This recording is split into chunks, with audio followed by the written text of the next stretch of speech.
दोस्तों, एक इंसान अपने ख़ानदान के लिए क्या कुछ नहीं करता है।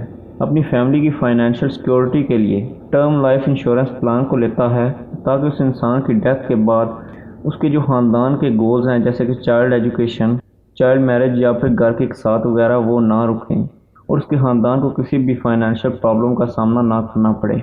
लेकिन ये प्लान लेते वक्त इंसान बहुत ही सूझबूझ के साथ, समझदारी के साथ जांच पड़ताल करके प्लान ले लेता है। लेकिन जब इस प्लान की इन्फॉर्मेशन देने की बारी आती है अपने नॉमिनी को, तो वहाँ पर वो इंसान बहुत ज़्यादा सुस्ती कर जाता है। इन्फॉर्मेशन अपने नॉमिनी तक, अपने घर वालों तक पास नहीं करता है कि कौन सा टर्म इंश्योरेंस प्लान है, उसके इंक्लूजन एक्सक्लूजन क्या हैं, और सबसे बड़ी बात कि जो उसका सेटलमेंट प्रोसेस है वो कैसे होने वाला है, यानी कि जो क्लेम सेटलमेंट प्रोसेस है उसके स्टेप्स क्या होते हैं। तो इस वीडियो की मदद से मैं आपकी ये प्रॉब्लम सॉल्व करना चाहूँगा कि एक नॉर्मल टर्म इंश्योरेंस प्लान का क्लेम सेटलमेंट प्रोसेस में जो 3 बड़े स्टेप्स इन्वॉल्व होते हैं वो कौन से हैं। तो इस वीडियो को लास्ट तक जरूर देखिएगा और अपने नॉमिनी के साथ भी यह वीडियो शेयर करें या उसके साथ बैठकर देखें ताकि उसको भी क्लेम सेटलमेंट प्रोसेस की समझ आ सके। जो इंश्योरेंस आपने ले रखी है उसका सेटलमेंट होना कैसे है, उसको उसने कैसे क्लेम करना है। तो चलिए दोस्तों, वीडियो को स्टार्ट करते हैं। इस वीडियो में आगे बढ़ने से पहले 2 चीज़ें मैं आपसे क्लियर करना चाहता हूँ कि आपका जो टर्म इंश्योरेंस प्लान है वो एक्टिव मोड में होना चाहिए, यानी कि उसके प्रीमियम में कोई भी लैप्स नहीं हुआ है, यानी कि आपके सारे प्रीमियम जो हैं वो वक्त पर अदा किए गए हैं। दूसरा, जो आपके टर्म इंश्योरेंस प्लान के एक्सक्लूजन्स हैं वो उनकी आपको बहुत अच्छे तरीके से समझ बूझ है, वो आप उनके बारे में अच्छे तरीके से जानते हैं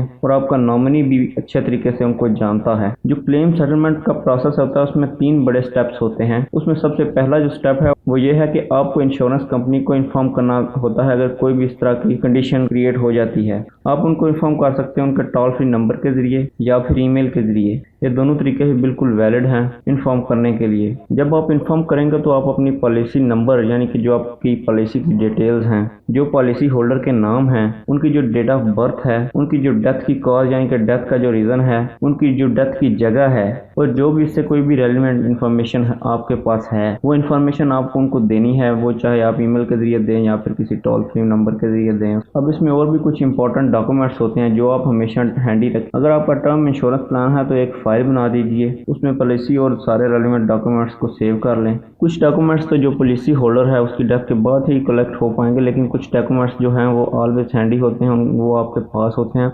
उन सबको आपको इकट्ठा करना होगा और एक फाइल बनानी होगी। उन डॉक्यूमेंट्स की लिस्ट कौन सी है वो आपको भी मैं बताता हूँ। उसमें सबसे पहले नंबर पे है age proof of policy holder, दूसरे नंबर पे है death certificate, original policy documents. इसके अलावा और भी कुछ अगर इंपॉर्टेंट डॉक्यूमेंट्स हैं तो वो कंपनी आपसे मांग सकती है।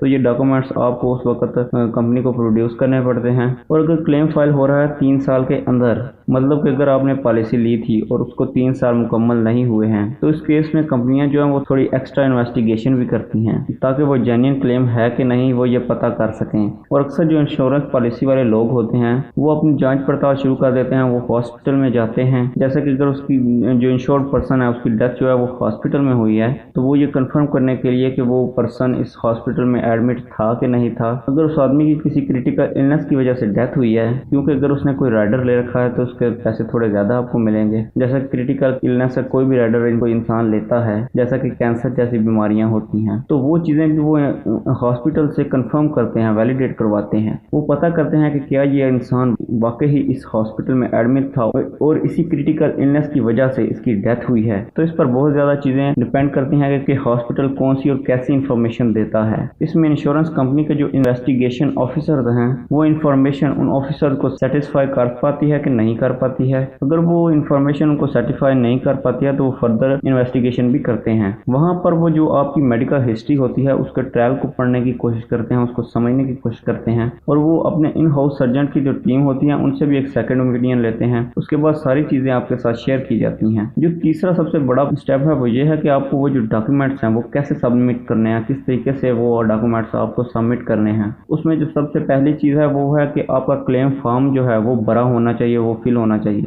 उसके साथ ओरिजिनल डेथ सर्टिफिकेट है जो वो अटैच होना चाहिए। उसके साथ ओरिजिनल पॉलिसी डॉक्यूमेंट चाहिए और उनकी एक कॉपी एक रिकॉर्ड के लिए अपने घर पर ज़रूर रख लीजिएगा। उस इंसान की एक पासपोर्ट साइज फोटो होना लाजमी है जो नॉमिनी है या जो ये पैसे क्लेम कर रहा है, और उसके साथ आईडी प्रूफ होना चाहिए उस नॉमिनी का जो पैसे क्लेम कर रहा है। पोस्टमार्टम रिपोर्ट, अगर कोई एक्सीडेंटल केस है तो वो भी उसके साथ अटैच होनी चाहिए। और अगर डेथ हॉस्पिटल में हुई है तो उसके साथ मेडिकल डॉक्यूमेंट्स लाजमी होने चाहिए, जैसा कि test report, admission note note, discharge या डेथ समरी, ये सारे डॉक्यूमेंट्स उसके साथ होने चाहिए। ये प्रोसेस जब कंप्लीट हो जाता है, ये तीनों स्टेप्स जब आप फॉलो कर लेते हैं, इस सारे प्रोसेस के बाद कंपनियों को 30 दिन के अंदर अंदर क्लेम जो है उसको सेटल करना होता है। अमाउंट को नॉमिनी या बेनिफिशियरी के अकाउंट में ट्रांसफ़र करना होता है। कुछ केसों में ये 6 महीने तक का भी प्रोसेस होता है। अगर जो पॉलिसी होल्डर है उसकी डेथ सुसाइड की वजह से होती है तो इस प्रोसेस में 1 से 1.5 साल भी लग सकते हैं। ये डिपेंड करता है पॉलिसी कब ली थी और सुसाइड कब हुआ है इस पर। अगर पॉलिसी की लेते ही इमीडिएटली सुसाइड होता है तो बहुत सी कंपनी तो कवर नहीं करती हैं, वो सिर्फ और सिर्फ प्रीमियम के पैसे जो हैं वो वापस करती हैं। उसमें से भी काफ़ी सारे फंड जो हैं वो काट कर देती हैं। लेकिन कुछ कंपनीज जो हैं वो कवर करती हैं और इस इन्वेस्टिगेशन में काफ़ी टाइम लगता है और इसके रीज़न देखे जाते हैं कि क्या रीजन हैं। सुसाइड केस एक पुलिस केस भी बन जाता है